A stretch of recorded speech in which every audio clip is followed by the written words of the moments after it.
What's happening, everybody? Welcome into a brand new episode of Crossed Up. Anthony Sanfilippo's here. I'm Bob Wankel, and we are coming to you on Wednesday, July 5th, day after the 4th of July, day after the Phillies get a great win down in Tampa Bay, 3-1 over the Rays. And a little bit of a different show here, Anthony.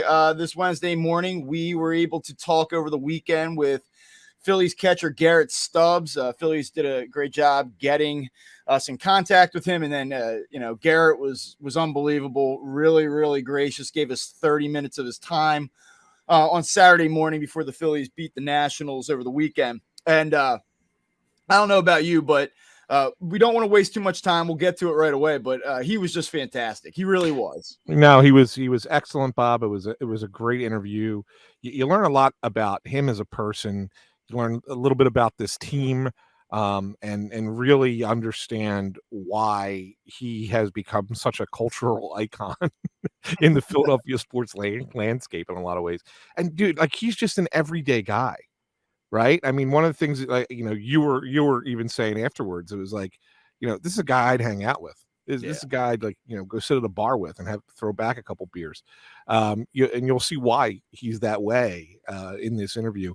I thought it was a great interview. I'm looking forward to having everybody hear it. But Bob, you're burying the lead. I mean, the Garrett Stubbs interview is great. It's fantastic. It's going to be probably the title of the podcast episode today. But we went to bed on the 4th of July with the fireworks going right after the fireworks went off, with the Phillies in a playoff spot. Yeah. I mean, listen, that was the missing piece, right? We were talking about this run that they had in the month of June, and you kind of just felt a little bit, I don't know, underwhelmed's not the right word, but kind of like unfulfilled. You're like, hey, listen, they made this great move, but they're still sitting 2-3 games out. And then it's kind of ironic, right? Like, you have this weekend where you lose 2 out of 3 of the Nationals, and you're pretty disappointed, but it was these past 4 days really where they were able to make that final little jump and get back into it with the San Franciscos. And, the Dodgers lost again last night. Yeah. And you're looking up, you're only a game and a half behind them now. So Phillies do hold a playoff spot. They are very much in that mix. Atlanta finally lost a game too last night. But, I mean, listen, I think that they're in a really nice spot here. They have 5 games left before you get to the All-Star break, 2 more with the Rays. You'd love to see them win this series after getting the first one, and then, go down and compete with the Marlins team that's played over their heads, I think, to this point. But still, you're talking about a team that's 13 games over, and they've done a great job. I mean, they have far exceeded anybody's expectations. So Phillies are in a great spot right now. And one thing I'll say about the Garrett Stubbs interview, which we're going to get to in 1 minute, is you never know exactly how these things are going to go. And so he walks into the room and you kind of know right away, like, he's got really good energy. The deal with him. But he sits down and you get about 2 minutes into the interview and kind of like which direction you can take it. Like, you want to talk baseball, you want to get to some serious stuff, you want to pick his brain about things that matter to the fans, but you also know that you can kind of keep it light and joke around. And like, that was what I really enjoyed about it, because it wasn't like just, hey, when you were 5 years old, did you know you wanted to be a Major League Baseball player? What do you think about the 2023 Phillies? We were able to hit on a wide range of topics, and he was really awesome with it. So yeah, and the one thing I want to add to that before you hit the switch and flip over to it is the one thing that I took away right from the very beginning of that interview was, not only his ease and comfort, obviously talking to us and being willing to be like more lighthearted, but just pretty quick you kind of got a sense of where this clubhouse is just by talking to him. And it was like, yeah, there's a confidence in there. There's a confidence in there right now. And even when they have bad games, even when they lose a series to the Nats, like, they're unfazed. This is a confident team, man. And boy, if they keep the pitching going the way it's been going, so as we say hello to the German Shepherd in the background. Yes, if they keep the pitching going the way they're going, I think the Phillies can go pretty far. But we'll dive into all that after we give you the Garrett Stubbs interview that we recorded. Again, we recorded it on Saturday morning prior to the 19-4 victory. So they were coming off of a 2-1 loss to the Nats on Friday night, which was an ugly loss. And you'll hear Garrett talk about that. And then, of course, they went out and won 19-4. Then, of course, they lose Sunday and then have a day off, and they win the game yesterday in Tampa. So just kind of give everybody a timeline perspective of when this interview took place. All right, so here's Garrett Stubbs, and then we'll be back to give some final thoughts on that interview and then talk a little bit about what we've seen over the past few days with the Phillies. All right, so we have Phillies catcher Garrett Stubbs joining the show. First of all, man, really appreciate you doing this early on a Saturday morning, about 6 hours before a game, so appreciate the time. Yeah, I'm here about this time anyways every day. So, Are you really? I mean, I know you guys aren't really called till like closer to 12. yeah, no, I like getting here. Like 6 hours is actually the mark that I try to go for. Okay. Obviously, if it's a 1 o'clock game, it gets shortened up. But 4 o'clock, 6 hours. So you walk in the room and we say, thanks for doing this. We want to hit a bunch of different topics with you because, Anthony says you're a media star in this town, and you kind of are taken aback by that. I have to tell you, like, you come in, I don't know anything about you, right? And hey, Houston prospect, the whole deal. You come here, you play for a couple years there, and it's mid-June last year. Marlins, 9th inning, you go deep, the bat spike. And I go, this guy's a maniac. And and I'm like looking, I'm like, this guy is nuts. And I was like, this is awesome. And like the energy is it's through the roof. And we know, and we'll talk about it, like the playlist and all that stuff. But like, I mean, just from an intangible standpoint, I think like fans, they look at you and they go, this seems like a guy I want to hang out with. Like, this seems like a good dude. Sure. Yeah. You say media, whatever word you want to use afterwards, star or whatever. And it makes me chuckle for sure because, my whole life, I grew up with my friends in San Diego and, college, get new friends and pro ball and whatever. And that's just me as my personality. And I get drawn to people. I really enjoy people. And coming to the city, obviously you hear a lot of different murmurs about what it's like. Most of them negative, to be honest. Like they talk about, they talk about the fans being negative. But I get here and obviously we have the run that we did last year, but I think it probably started even before then. You talk about the bat spike and that day and whatnot, but I like being a nut, and I enjoy coming in every day and bringing some energy, bringing in a different persona to the stadium every day and making sure that guys are loose and having fun, and we play a game for a living, and that's the old cliche, but I really do believe that, and I think that people in the stands, and for us too, it's our lives, and for the fans too, it's their lives, and it really does impact the way that they go about their day, and so for us, it's all about winning, and we've been doing a pretty good job of that lately. Have you always been that way? I mean, even go back to when you were a kid playing ball, were you always like the big exuberant personality? Yeah, I think I've always taken on that persona my whole life. I've always been undersized, and that's not to say that I haven't had the physical talent to play this game, but I've always, wanted to be a leader in the locker room or somebody to help just in other ways besides out on the field. And I've been able to do that physically. We're from Little League all the way now to professional baseball, but I've always just enjoyed the game, enjoyed having fun while I'm playing, and so I think I have always, taken on a small part of that. Or you mentioned being undersized, so since you brought it up, I'm going to ask. Yeah.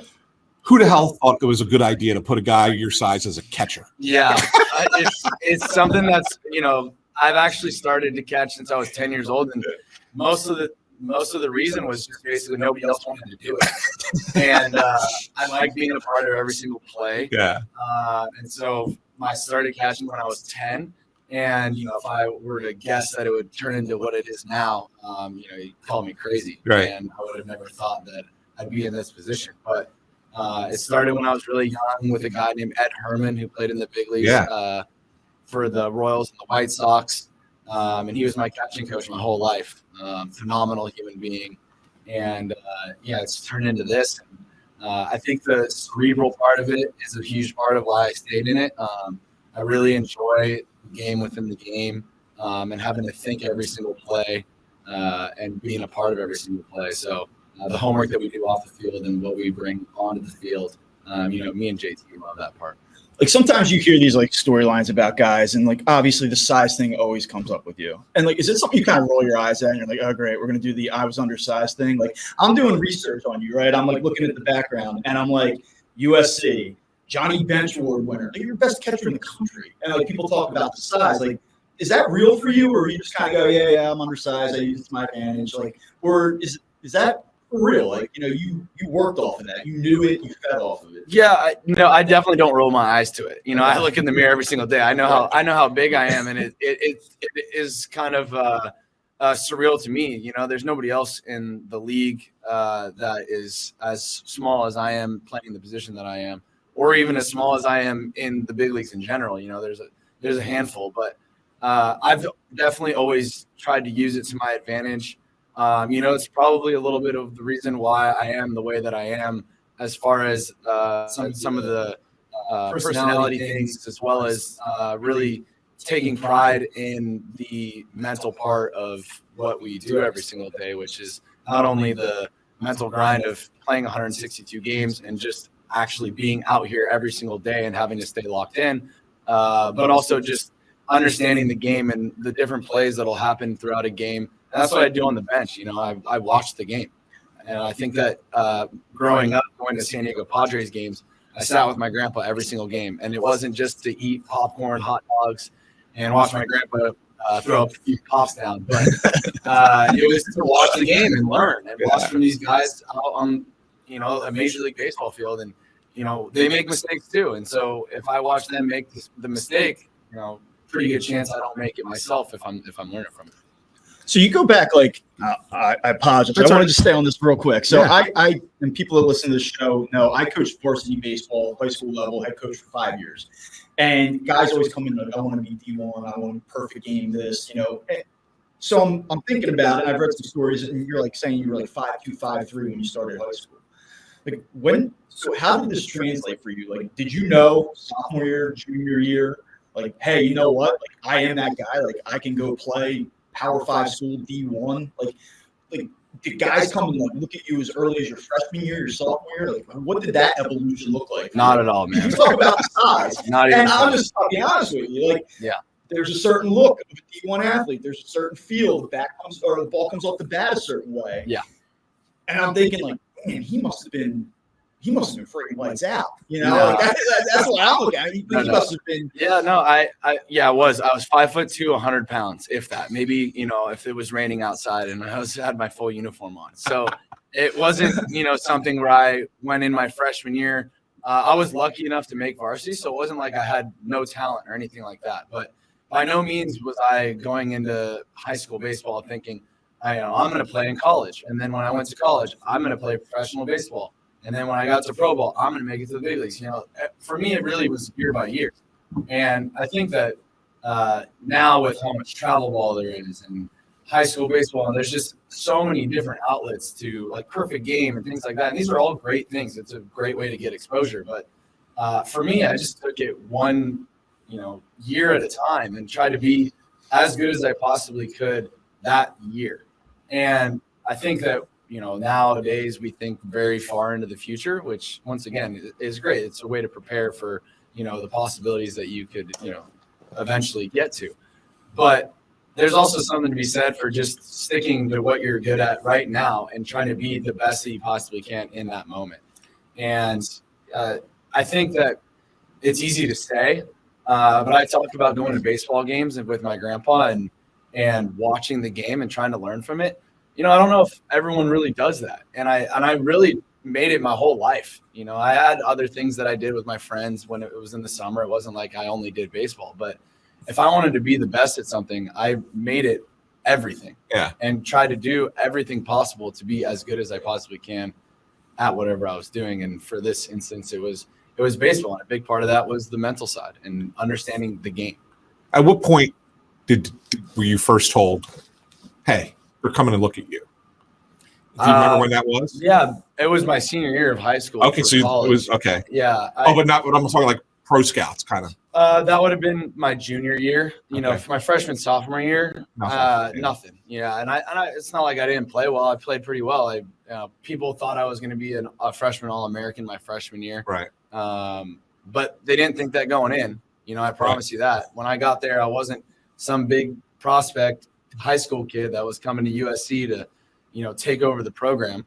I just started that as soon as I got there and tried working towards making that program a winning program. And by the time I got to my junior year, we had our first winning record in 5 or 6 years, and then got to our first regional my senior year. And honestly, we're talking about a lot of personal things as far as me and my ability and things that I've done. I've honestly just centered my whole entire being around winning. Yeah. And I think if you do that, you're going to end up being the best player that you possibly can. And I think a lot of people focus on, the personal stats, and I want to hit this and I want to have these defensive stats. But at the end of the day, man, if you're out there and you're losing by 1 run and you go out there and you're like, oh, well, I need, 2 more hits to get to 300, or I need 1 more homer to get to 15 homers, and you lose the game, how good does that feel? Right. Not very good. Right. I feel like you're kind of like unique though. I mean, like, so going through the bios and stuff, like you led the Pac-12 in sacrifice bunts one year. I mean, as a catcher, like that's unique. Like, so if you're that high profile and you're being looked at by pro scouts, you're stealing bags, you're dropping sack bunts, like, is that something like that from a program standpoint? They said, we need you to do this, or do you just say, like, I'm going to be that guy? Like, it almost seems to me like very little here, just listening to you talk, a little bit that I've read. It just seems like you're kind of like this guy that's like, you know what, like, I can play, I have talent, but it's going to be about the energy. It's going to be about intangibles. It's going to be about doing what it takes to win. Like, that just kind of seems to be your whole, like, for the lack of a better word, vibe, I guess. Like, that's how it comes off. Yeah, and that's I take a lot of pride in that. And no, that wasn't something that the program infused into me, because I actually got yelled at one time. I can remember we were playing UCLA at Dodger Stadium, and there was a runner on third, and it was 1st and 3rd, and we were losing by 1 run. And I put a bunt down, and the runner scores, and the runner at first gets to second, and I come into the dugout, and our coach is like, "What are you doing? I didn't tell you to bunt." And I was like, "Well, we just scored a run to tie the game, and now there's a runner in scoring position." And I had Jeremy Martinez hitting behind me, and now I got an opportunity for Jeremy to score the winning run. He's like, "I need you to swing away there so that you can get on base, and then we can start a bigger inning."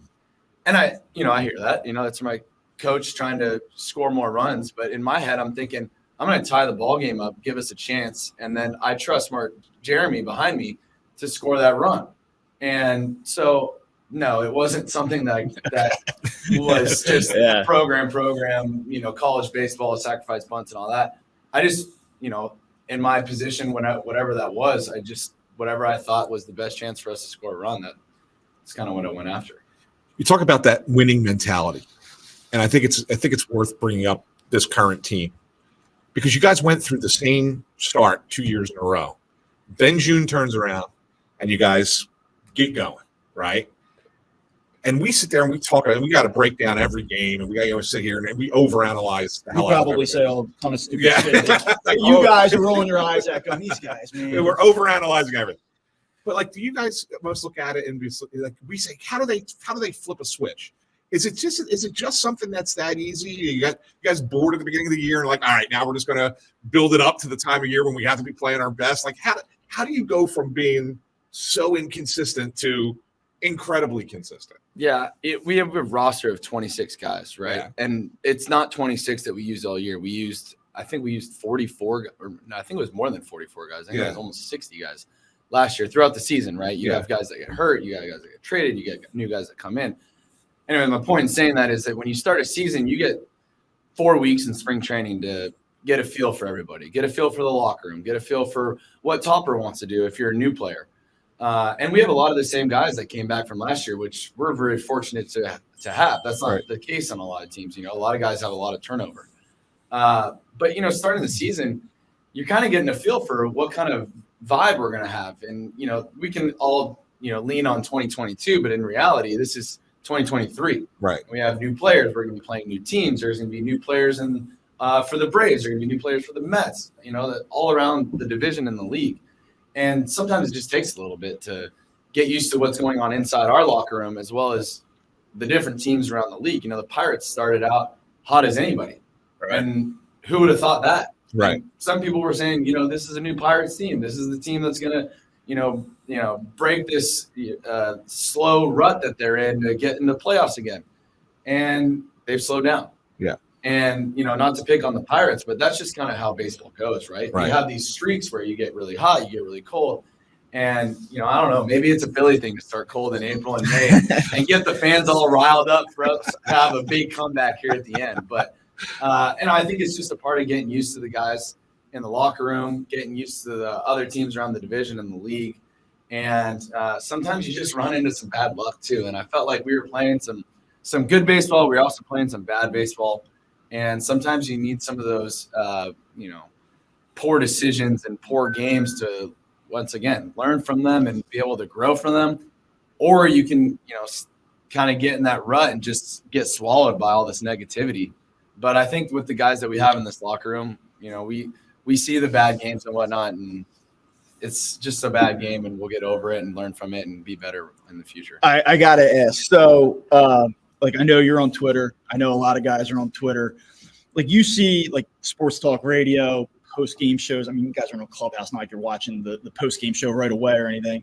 But, what the reaction is, right? Last year, it was kind of like, same old Phillies. Then they get hot. Everyone goes crazy. The city's on fire. One of the best fan bases in baseball when the team wins, all that stuff.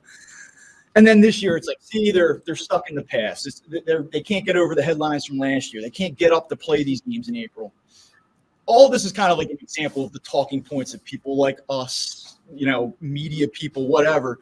How much of that do you guys do you take that stuff in? I'm sure every player is a little bit different, but do you read that stuff? Do you hear it? Do you go, these guys are idiots? How much of you need to be honest. You tell us we're idiots. I can't even imagine right now in 2023. I'm pretty measured.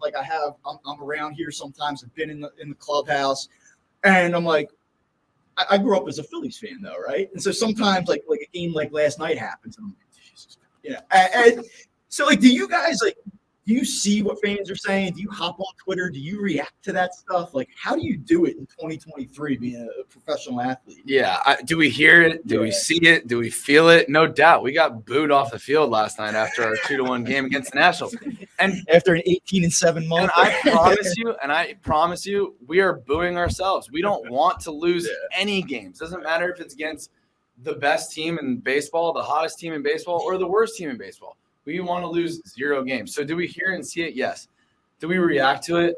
No, absolutely not. And if we did, we would end up just succumbing to, negativity and all these things that would end up suppressing the team as a whole. He's I'm an insecure guy. So if I'm you, right, and I'm 0 for 3 or whatever, I'm going through a slump, the phone is out. And I'm Twitter searching my name.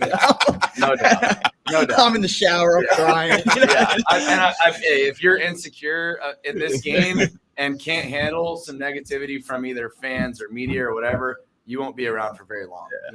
You go out there every single day. And once again, we got booed off the field last night from 45,000 people who are probably now not even excited for fireworks after the game because we had just lost, right? Yeah. And like you said, we had just come off a great June, a phenomenal June. Yeah. And we just swept the Cubs in Chicago and come back to the Nationals. We landed last night at 3 a.m. We come out slow. We only score 1 run. And, we came out yesterday planning to win that game. We didn't think we were going to score 1 run. But, you look at the month we had and the schedule and, once again, the travel and all that. A lot of road games early on here. You know what? We lost the game. Yeah. And it's not a who cares. Right. We're pissed off. We don't want to lose that game because at the end of the season, when you're looking at a one game division or wild card or whatever, you're like, how the hell did we lose to the Nats in June to end the month 2-1 when Sanchez gives us a great outing? Yeah. And so you can go and do that, at the end of the season. And so that when you're losing games right now. Yeah. But you can't just – you got another game today. So you can't just think about the fact that you lost this game. You get over it. You sulk in it that night. We're in the kitchen. It's quiet. There's no music playing in the locker room. Everyone's pissed off. But then you come in today and you just got to win today. Yeah. You got to forget about yesterday. Part of the resurgence for this team this year, I think probably the biggest reason has been the pitching staff. I mean, they've been fantastic in this month. Starters, relievers have been great for a long time, but starters really turned it on in June. What are you seeing different? I mean, you're working with these guys closer than anybody, you and JT, closer than anybody. Like, what are you seeing different in these guys? What is kind of started clicking now in June that wasn't maybe there earlier in the year? Yeah, I think it kind of goes back to what I was talking about with spring training, and you get 4 weeks. And I think, it's not that guys weren't ready, but sometimes it takes a little bit to get rolling. We just came off of a World Series for one. And, I was lucky enough to be in Houston for 2 World Series and a CS in 2020.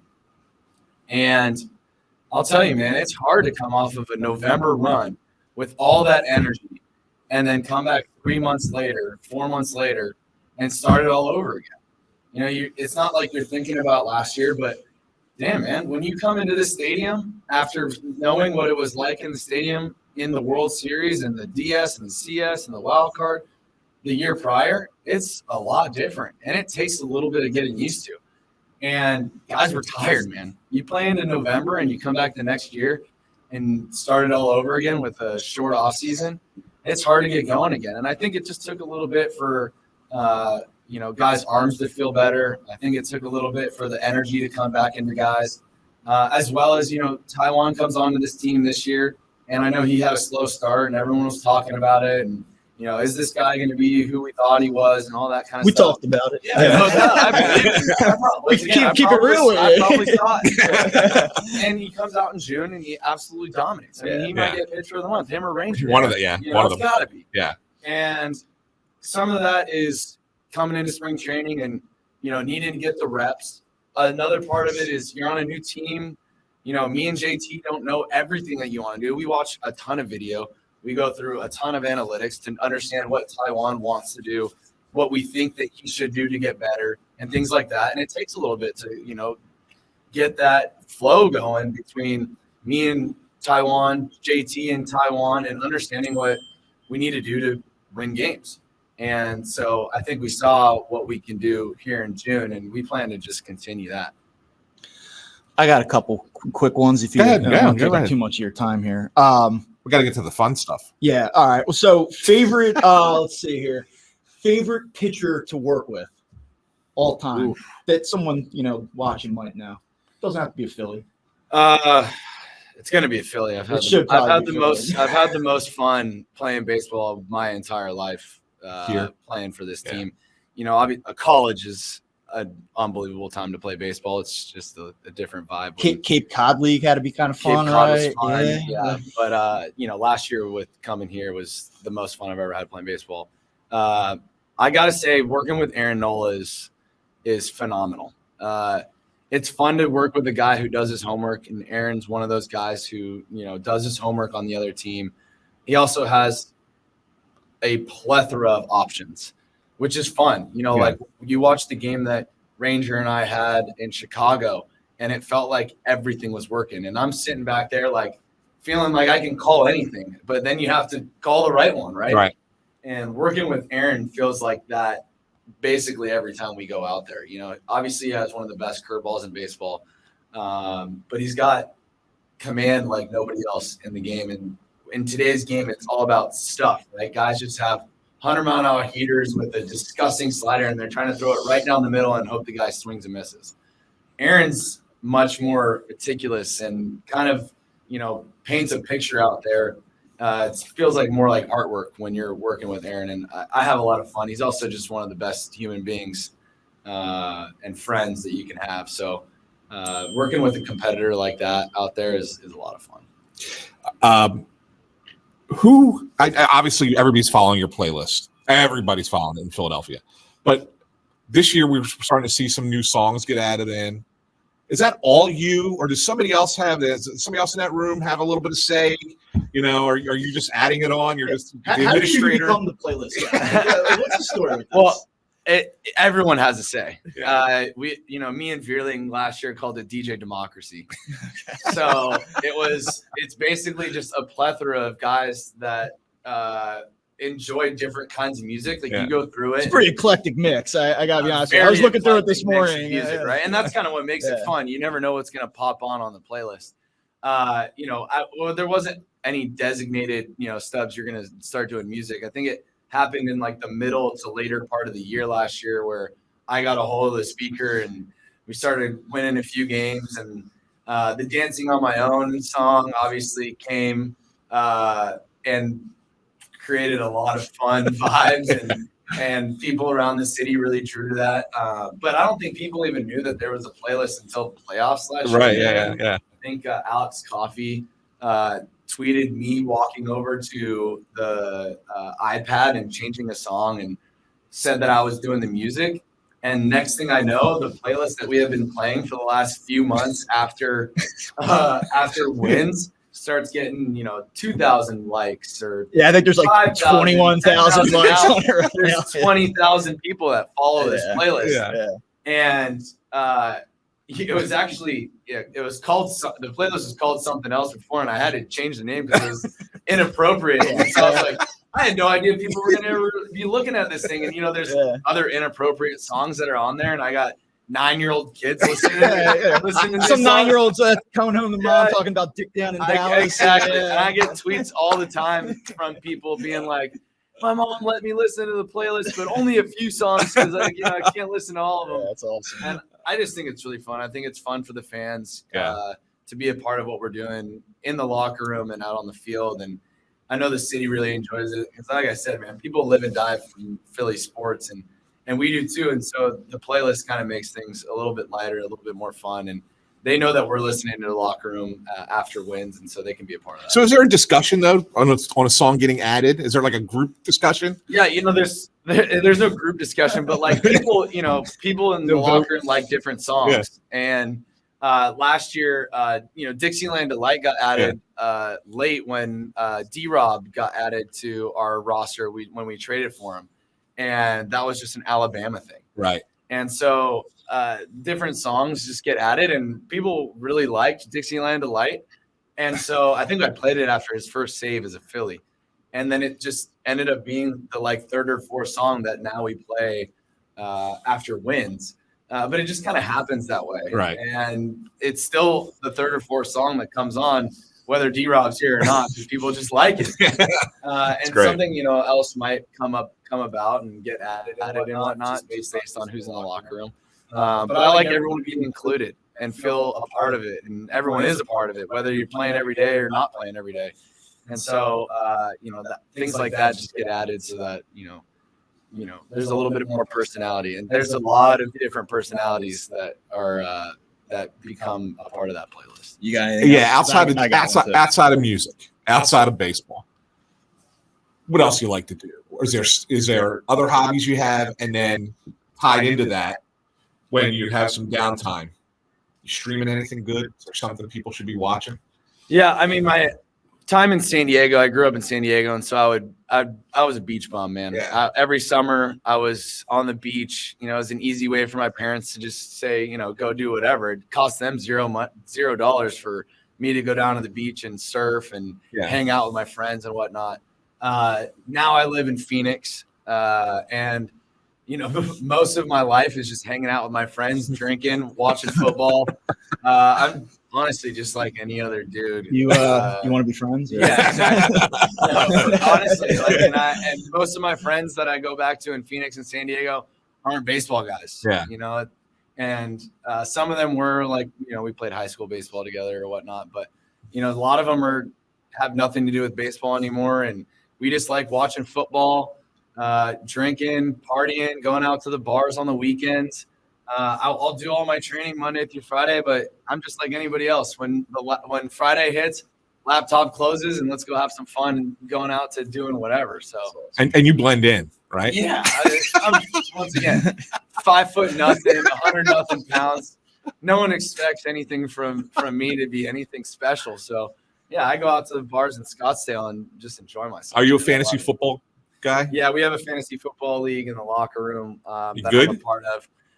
Last year, me and Veerling, we're in playoffs, but I've never won the league. Okay. And, maybe that's a testament to my lack of ability. But once again, regardless, I'm I'm a good shit talker. Yeah. I'm a good. I like to. Hard to believe, really. I mean, I like to stir it up Yeah. in the group text messages, and that's kind of what I live for. That's awesome. Whether I win the league or not, I just like to stir it up with the boys, and make it fun. That's fun. And so, is there anything you're watching? Anything good to watch? I was a big Ted Lasso fan when we were watching that show, man. I watched Ted Lasso and see his vibe. And I'm like, that's the vibe that I go for when we're playing throughout the year. Is just, we win or we lose. Obviously, we always want to win and we play to win. But like we talked about, yes, you soak in it for that night, but then you come in the next day and you're like, well, we got to win today because we lost yesterday or whatever. Let's go on a new streak. So. Yeah, I loved Ted Lasso. And I thought that the finale was a French kiss, man. No doubt. No doubt. Wow. It's hard to. It's no hard season to end. 4, right? Yeah. Are you season 4 guy? I'll tell you what. I'm French kiss. We can edit that. Yeah. That too. It got weird for me. Yeah, I'm good with it ending the way it did. If there was more Ted Lasso, I'd also be bought in on that too. But it's hard to end TV shows, and I thought they did a great job. And I'm a big fan. All right, last one from me. Baseball ends whenever it ends. It's going to be my last question. So this will be the last question. I'm listening to you talk, and I don't know if you want to be a professional motivational speaker. I don't know if you want to be a coach. I don't know if you want to be a media guy. I know you have a real estate background, apparently.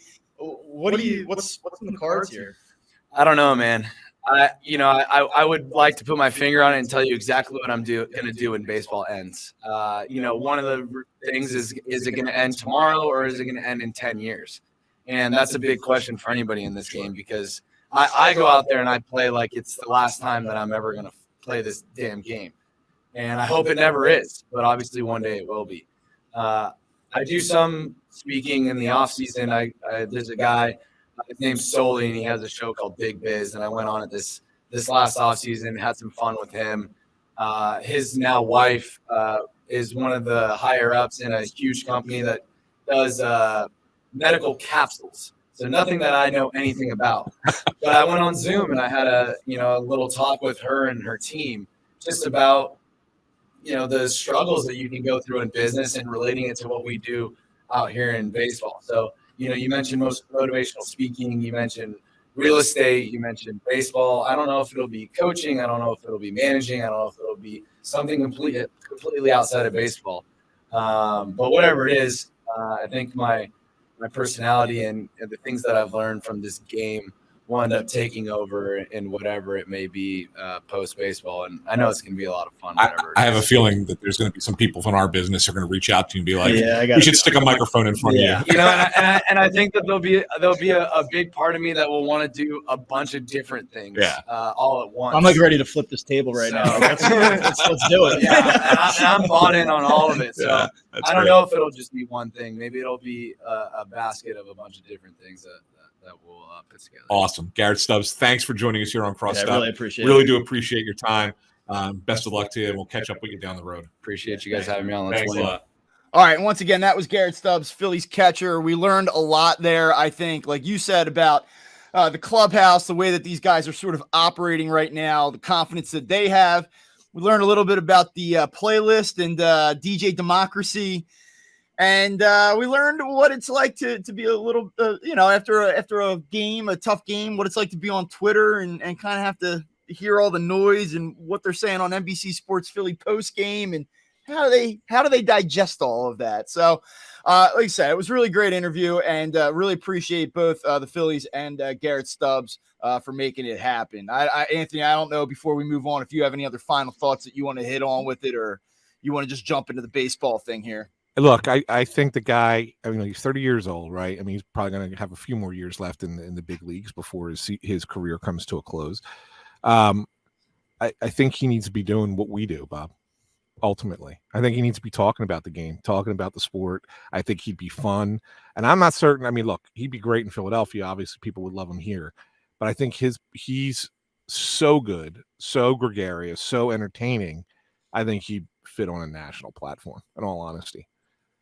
Yeah, I mean, listen, I have no doubt that he's more than capable of doing it. Yep. I mean, for a guy that doesn't do it, he seemed pretty natural doing it the other day. And we had a little bit of a weird setup. I mean, we were in person but we're sitting across the table from him and he's looking at one laptop with a microphone. We're looking at another laptop with a microphone. I mean, it was not the most natural of setups. Yeah. And, there was none of that awkwardness as we were sort of going through it. So, I mean, unfortunately, we weren't able to have Craig down there with us, and Craig would, our video guy, and he would normally be, doing a video of it, which would have been a whole different conversation, right? We would have been on one camera, basically doing it with Craig videoing it, and we weren't able. So we had a kind of a, simple tech setup that only I could come up with, right? Right. I mean, that's the best I could do. Hey, it worked, right? It got it done. So, I mean, I was a little bit skeptical when you described it to me, but we got down there and I was like, oh yeah, this does work. Okay. Yeah, it does work. But the thing I want to get to is that I've in my time covering pro sports, mostly hockey, I've always come across athletes who I knew were going to be successful or could be successful talking about the game. And Garrett Stubbs reminds me a lot of, I'm going to make a hockey comparison, but reminds me a lot of Brian Boucher, who, if you follow hockey or watch any hockey, as you know, he's an analyst on ESPN now. Used to work for NBC before that. But he broke into it, coming off of his playing career, and literally I knew, 5 years before he was retired, we used to talk and be like, dude, this is your career when you're done. Like, you don't have to go into coaching, being a goalie coach or anything like that. You don't have to go find work outside of hockey. Your career is going to be in front of a microphone, in front of a camera. And he's fantastic at it. He's excellent. And he was excited, even then as a player. He's like, yeah, I don't know, maybe someday, I thought about it. But I think Garrett Stubbs is that kind of guy. And, you see it. The only difference with Stubbs is this. He's so cerebral. And he's such a gym rat, and for lack of a better term for the sport of baseball, that he and very well may end up doing coaching. Yeah, you kind of beat me to it. I mean, I see what you're saying with the media stuff, but I look at him and go, man, not only just kind of studying the game, knowing the game, being able to think through it, but that energy, and I think what that would look like as a leader, whether it is a manager or a positional guy or what have you. I mean, that's the kind of guy I think you get in a room with and you kind of want to run through a wall a little bit. And, I think it's just, do you want to take that on as a lifestyle? Because that's a totally different lifestyle of being an analyst. It's one thing to stand in a studio after the game with your baseball glove on and tell everybody what everyone else is doing wrong. Yes, that was intentionally described that way. And it's another thing to be on the road and go through the grind and have the up and downs. And, I think that just really becomes what do you want it to look like? And he could go a lot of different directions. We talked about on the podcast. He has a real estate background from USC. I mean, he could go into business. He could be a motivational speaker if he wanted to. So I'm very kind of curious to see how his post-playing career shakes out. But there's no question he's going to have quite a few options on the table. Yeah, he's an ideal backup catcher. You wouldn't want it any other way. One of the other things that he talked about, and this will be a nice transition for us, Bob, is you asked him a question that I found intriguing, because when you first asked it, I was like, he's going to talk his way out of this. But then he gave us a direct answer, and it was a pretty good answer. And then it kind of leads into, what happened down in Tampa yesterday. You said you asked him who his favorite pitcher to work with is. And he talked about Aaron Nola. And he talked about just his preparation and what goes into it and everything. And he could have picked anybody on this team. He could have picked anybody from Houston, from his time in Houston. I mean, he worked with Garrett Cole when he was down there, right? I mean, so he could have picked any number of pitchers. I mean, you even gave him an option to pick up somebody from college. I mean, he could have gone anywhere. And he picked Nola. And, he talked everything about what goes into an Aaron Nola start. And man, was there an Aaron Nola start yesterday in Tampa Bay, where he took the second best offense statistically. I still have questions about this offense, but the second best offense statistically in baseball, and just basically shut the door on them, dominated them until the home run in the 8th inning was a solo shot. But at that point, it was at pitch 104, and he had struck out 12 and had only given up 4 hits prior to that, and really, really just carried the Phillies in another game where the offense wasn't great. But they beat the Rays 3-1 to jump into that playoff spot. Yeah, his curveball yesterday was so good. And then he's able to pair, like we talk about the velocity, and okay, he doesn't throw 97, 98. But when you're locating that curveball, when it has that type of bite, like you saw what he was able to do up in the zone with the fastball yesterday. I mean, he was consistently beating Rays hitters late in counts with the fastball. And like that's the start that you look at.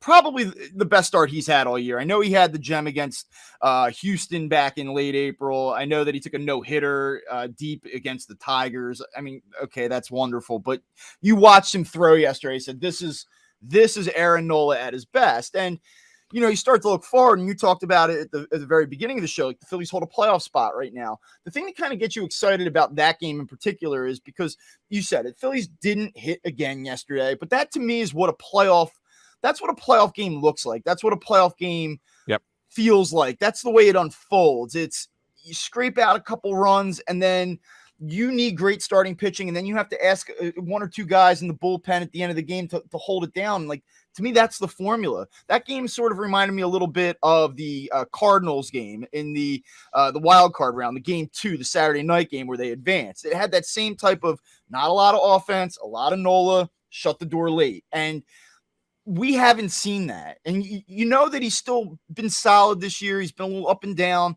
but that yesterday was like a reminder almost. Hey, it's the 4th of July. It's time now.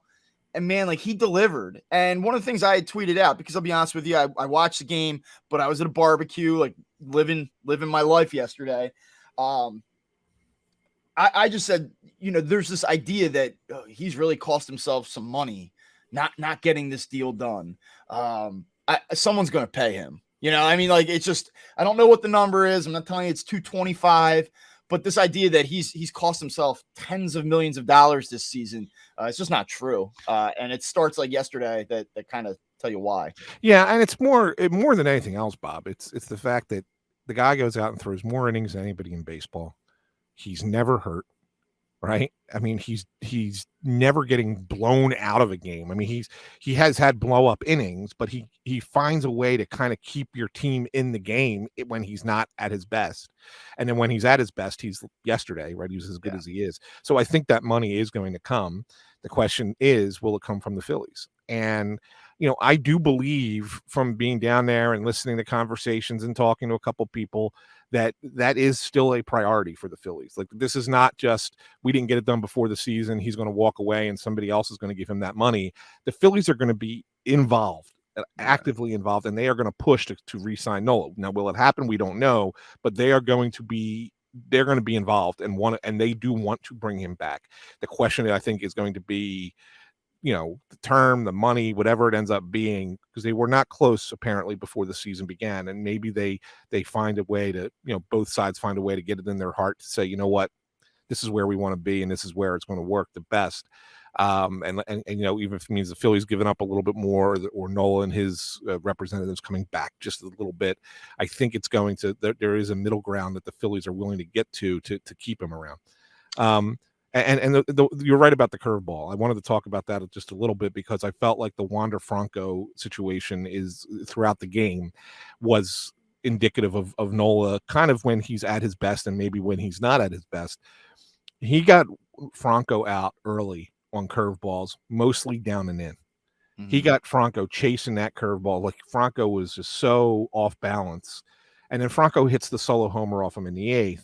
And that curveball was a hanger, and it not only just hung, but it hung out over the plate. Look, if you throw that curveball and you miss in a little bit on the inner half, he probably doesn't crush it for a home run.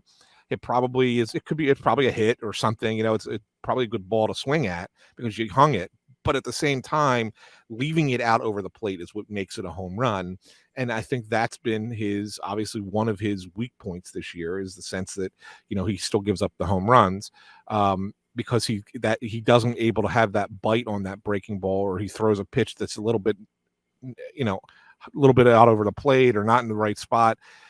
And I think that's a situation where you got to sit there and say, look, I'm not going to complain. It's one pitch in a game where he was fantastic, and, you know, he only gives up the one run anyway against a really good team. But that's the thing that you say, if there's something still left to clean up for Aaron Nola, it's that. It's knowing that you've got to make your pitches. Whereas maybe in the past he's been able to get away with some pitches, it seems like he's not getting away with Yeah, it this year. I looked at it yesterday, and I think obviously I have the benefit of knowing that they won the game and they were holding a multi-run lead.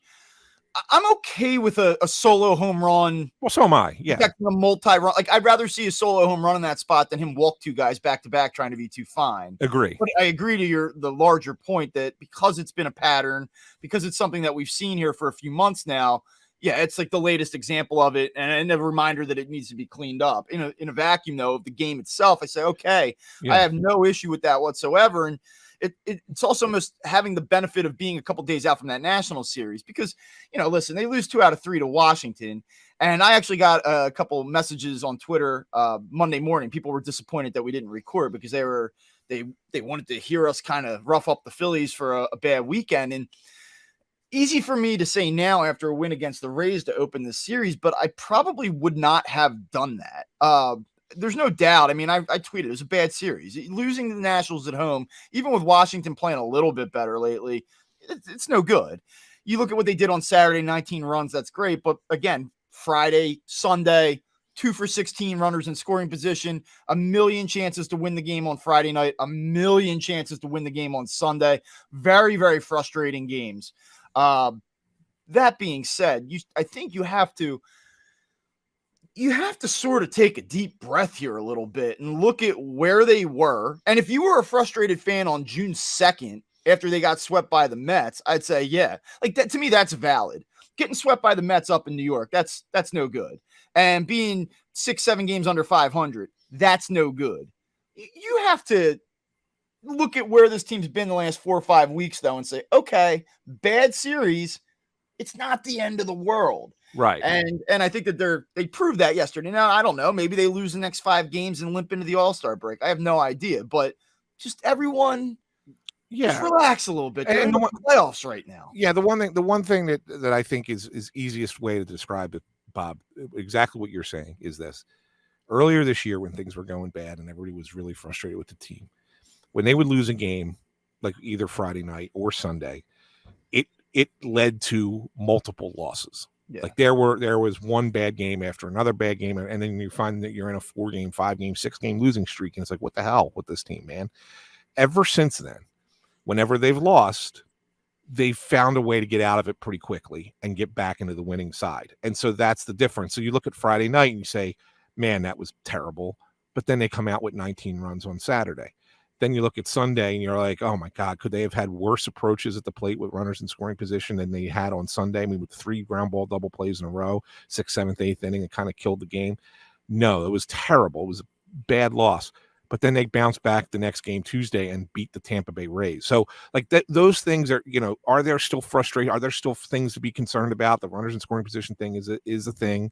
How they swing the bat with runners in scoring position is beyond me. And we can, look at 4 or 5 different examples from the weekend and say, my God, what were they thinking in that moment?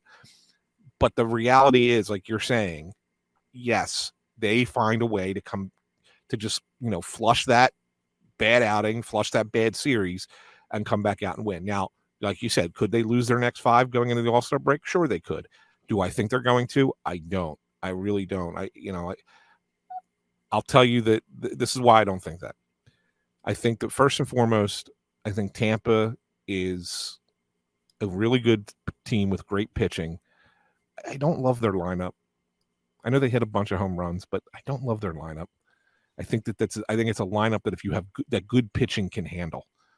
Okay, and so that's number one. So I'm not saying they're going to sweep the Rays, but you better win tonight. Then I mean, Christopher Sanchez has done a nice job this season, but that's a step up. So yeah, no, I hear you. And then the Marlins. I know that you're Anthony hates the Marlins. Everyone, just so you know, the Marlins are going to finish 10 games under. They're terrible. No, I don't think they're going to finish 10 games under. But I do look at it. And I think that the excitement for the Marlins right now is a little premature. And I think that the Phillies are going to go down there. Look, the Marlins went into Atlanta for a huge series, and the Braves handled them pretty easily, right? All right. Yeah. So now the Phillies aren't the Braves by any stretch of the imagination, but the Phillies are a veteran, experienced team, and the Marlins are not.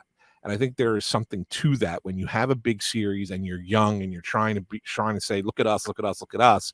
And the veteran teams there like, yeah, no worries, we got this. I think the Phillies are going to win the series in Miami. I really do. So it really comes down to me, can they win one of the next 2 games? If they do, I think you're going to have a very good ending to the first half before the All-Star break. Yeah, I mean, if they, counting yesterday, get out of this week 4-2, to me that's outstanding. And if they survive it and go 3-3, I think you go, okay, all right, not bad. You're 5 games over going into the All-Star game.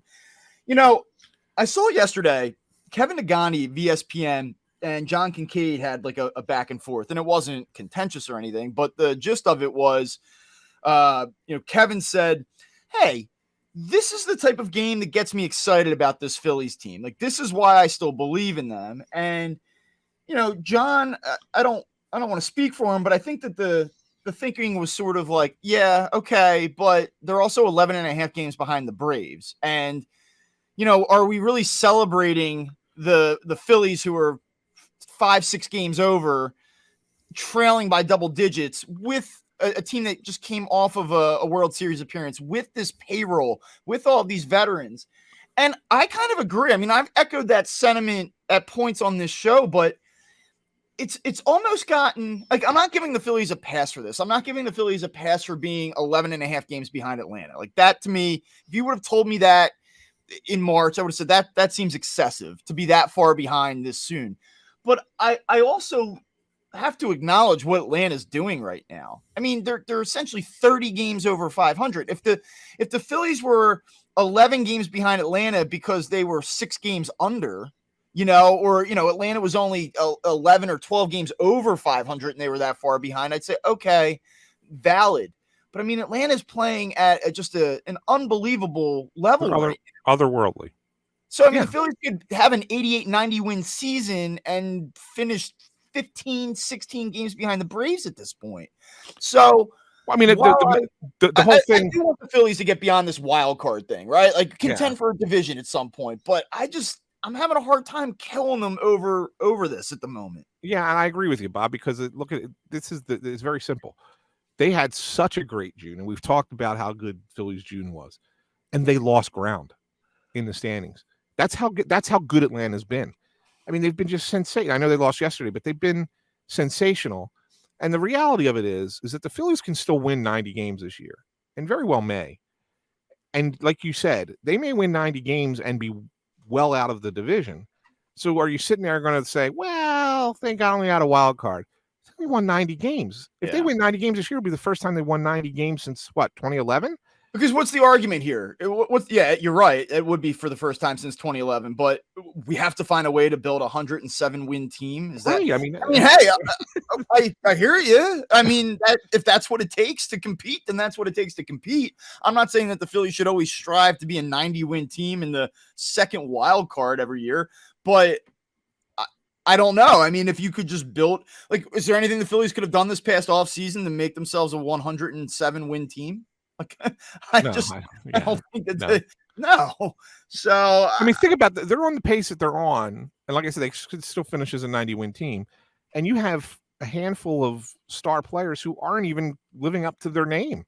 Yeah. Right. I mean, they're doing what they're doing. They're in a playoff spot right now with Kyle Schwarber hitting 188, Bryce Harper having not hit a home run since May 25th, Trey Turner being completely underwhelming, JT Realmuto having a terrible first half of the year, and Nola and Wheeler being wildly inconsistent. There are 6 star players who have not even come close to what they can do, and they're still in the playoff spot. So, I mean, ultimately, you could sit there and say, well, maybe if those 6 guys were those 6 guys, you're only 5 games behind the Braves as opposed to 11 and a half behind the Braves, whatever. I mean, but even with that, even if they're themselves, you're still behind the Braves. So the reality of it is that, maybe you're a little bit closer and maybe it's a little bit more competitive, but does it really matter in the grand scheme of things? If you're going to end up being 5 games behind them, on October 1st, or if you're 11 and a half games behind them on October 1st, if you're in the playoffs, that's the most important thing. Yeah, no, I'm with you on that. The only other thing I wanted to touch on before we get out of here, because we want to kind of keep this tight. We'll be over an hour with the interview and all. Nick Castellanos, you just named all these guys underachieving. Well, here's one guy who has, I don't want to say he's overachieved, but he's certainly bounced back to sort of what we expected him to look like when they did the deal. All-star, deserving all-star, incredible turnaround. Something that you've been on this all year, just talking about how important he's been in terms of just the production, kind of his evolution in that clubhouse. It's been widely talked about. I have to tell you, given how he started his career in Philadelphia, where he's at right now, I thought we were going to get this player when they signed him. I was not sure that we were going to get this player at the start of the year. We talked about, wow, he has to get off to a good start. He can't beat himself up. The confidence can't be lacking after 2-3 weeks. If he's staring at a 210 batting average, we're in trouble. And he came out hot. Anytime that there's been a lull, he's bounced back. I mean, I don't know what else to really say, but just a really impressive first half. And, man, they would be in trouble. They would be in trouble because of what you just said. 6 guys underachieving. If they didn't have him going the way he is right now, oh, man. Yeah, no, I agree. And it's been a great first half for Castellanos, and I'm glad for him. I'm happy he's had it.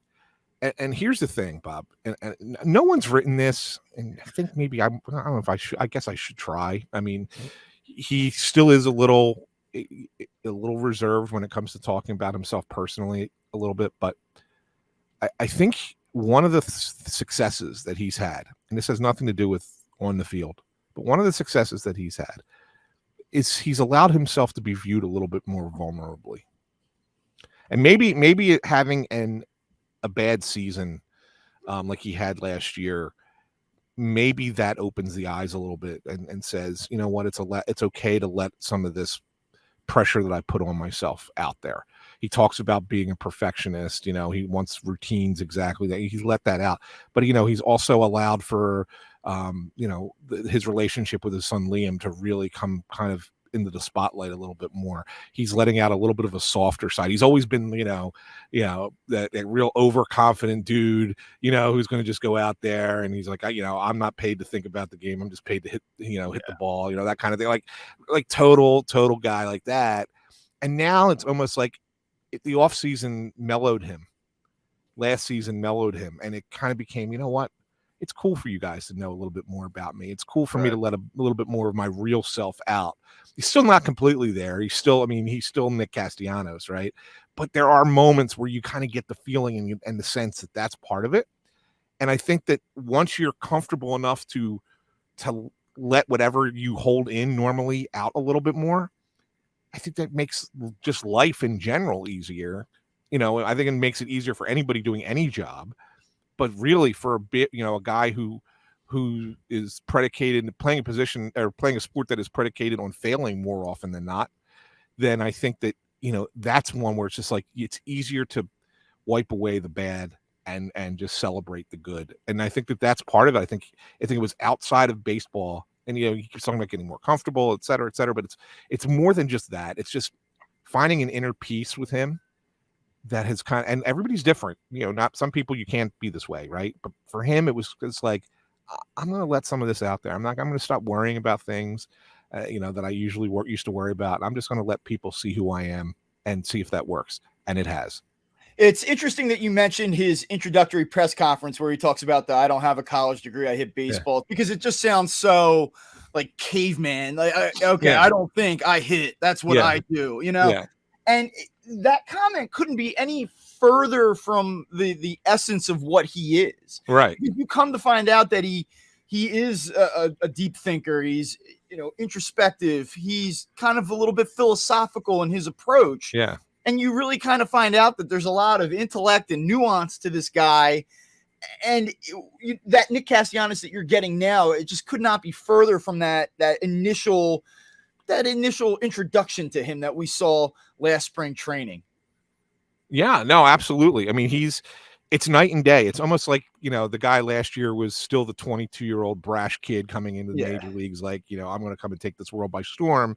And the guy you're seeing now is a 31-year-old father of 2 who is, likes to make jokes that are kind of dad jokes in a little bit of a way, right? I mean, he's lighthearted and fun. He's smiling a lot more, and let you in a little bit into who he is. And it's a world of difference. He even talked about, he made a comment when he was talking about getting nominated to the All-Star game or put in the All-Star game. He made a comment about figuring out relationships, not just within the clubhouse, but with everybody in the city and even the people in the media. And we know he had a big run-in with Jim Salisbury last year, went viral. I mean, my mug is in that video, right? I mean, that whole time. But that something like that, he's learned how not to do things like that, how not to react to things like that. It's unique. It's something that I don't know. I don't know if it's just me having been around athletes for so long and just kind of seeing the difference from one season to the next and being able to identify that, or maybe it's very blatantly obvious to everybody. But the fact is that he's a different person, and I think being a different person allows him to be a better player. Yeah, I'm with you on that 100%. All right, well, listen, I think we're going to wrap it up there. Do you want to do one last thing? I do have a one last thing. All right, we'll get to one last thing. Yeah. Sure. So I don't know if so last night the Padres played the Angels. It was I guess that was one of the national games. And it was Shohei was on the mound for the Angels. But leading up to that, Juan Soto, I don't know, did you see this, Bob, where he was interviewed? Yeah, he was going to have trouble with the lineup. Yep. Yeah. So it was like, here's this guy, and Soto's one of the best players in the game. There's no question about it. But he comes out and he's asked about Ohtani and what it's going to be like, going up against him. And his exact quote was, it's impressive, but he's going to have trouble facing this lineup tomorrow. Definitely. I'm coming here to play baseball. We all know he's an impressive player, but whenever he steps on the mound, I won't be scared to shuffle his ass. Now, of course, he's referring to his little, that little two-step thing that he does in the box after he takes a ball, or sometimes it's a strike, but he takes a pitch and he hops towards the mound and kind of stares at the pitcher. Damn it, he didn't do anything in the game. He went 0 for 4, right? But he got a walk. But man, the Padres were all over Ohtani last night, and I gotta wonder, did the mind game happen, or are we using the Shohei post game blister? The post game blister and no All-Star game for Shohei. Well, he's going to hit. Yeah, he's going to hit. Okay. Oh yeah. Swinging the bat doesn't hurt a blister, of course. Yeah. And they were going to proceed with caution. Yeah, but of course, you throw 5 innings and get lit up and give up 7 hits, 5 runs to a team that's been struggling like the Padres, and they just took them to town. I mean, Machado, who hasn't hit all year, he had a great game. Cronenworth hasn't hit all year, he had a great game. Bogarts has been kind of up and down, he had a great game. I mean, they just beat him, and I'm wondering, did they find a way to get into Shohei's into his noggin a little bit there? Well, you do wonder, right? Just not about Shohei Ohtani in particular, but if you're a player, baseball loves Shohei Ohtani, loves him. He's every commercial, he's every social media post, and that's great. Like, we talk about how MLB hasn't marketed its stars properly over the years. Well, they do a good job with Shohei Ohtani, and every writer and everybody on Twitter that we fawn over this guy because, I mean, we've never seen anything like this before. I'm not implying that this isn't deserved, but everything is so positive. Like, we just fall all over ourselves. So then you get Juan Soto says, yeah, he's great, but we're gonna go get his ass, And I don't know, maybe that got back to him and he said, whoa, wait a minute. Yeah. He didn't say that I'm a marvel and that I'm the 8th wonder of the world and that we're really gonna have to bear down. We're in a lot of trouble. I don't know. Maybe there was something a little bit that kind of caught him off guard by that. I don't know. Maybe it brushed him back a little bit, but credit to the Padres. If you're Juan Soto, I think maybe you're thinking to yourself, hey, we're, entering this game. We're 7 games under 500. We've underachieved. This is an opportunity for us to maybe change the feel of our season a little bit. I don't know what's going to become of the 2023 Padres, but if they get on a run here, they get back into it, they probably point to this game. And they probably point to Juan Soto's comments leading into it and saying, this was a real turning point for us. Yeah. I'm not buying that, but I can go for it to that extent if it were to play out that way. Yeah, absolutely, and that's the thing. I don't want to see that team wake up from the Phillies' perspective, right? I mean, because you don't want them suddenly getting into this race too. I'd rather the Phillies be racing against the Giants and the Marlins and the Brewers than I would the Padres realizing, oh man, we have a world of talent. Let's get back into this thing. Do you know the Mets, by the way, in the last 4 days have cut know. their deficit from like 10 to 6.5. So Yeah. the Mets have even kind of crawled back into. They ain't going anywhere. I know. They're in the rearview mirror now. I can see them. Yeah. They're like a little speck in the. Yeah, no, I would be more worried about the Padres than I would be about the Mets. I'm with you on that. Put it that way. So. All right. Well, listen, thank you for checking us out. If you're a first-time listener, you can follow us on Twitter at UpPhillies, the show account, at AntSandPhillies, where you can find Anthony, and then I'm at Bob Wankel CB. You can check us out on YouTube. You can also follow us on Spotify, Apple Podcasts, anywhere that you get your shows. Thanks for listening. We will be back on our normal schedule Friday morning following this Rays series, leading into the final series of the first half, if you want to call it that, prior to the All-Star break. So for Anthony Sanfilippo, I'm Bob Wankel, and we will talk to you soon.